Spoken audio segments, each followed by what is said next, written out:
إذن جه بقى محمد فوزي يفتح الباب لشيء انتقد عليه بعد كده بعد 25 سنة، في ان اولاد البوابين واولاد مش عارف ايه بقوا هم اللي ضباط.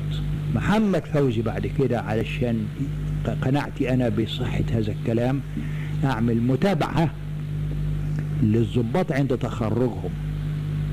فمثلا خرجت سنة 56 وجات الحرب وناس راحت 56 الى الحرب من الخريجين اللي انا بتابعهم بعد التخرج. يا هدى وجدت ان 95%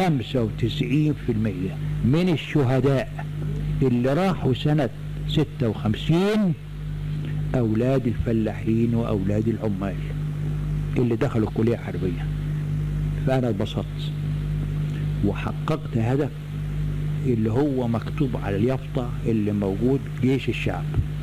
الجيش مرآة للشعب، والشعب وعاء طبيعي للجيش.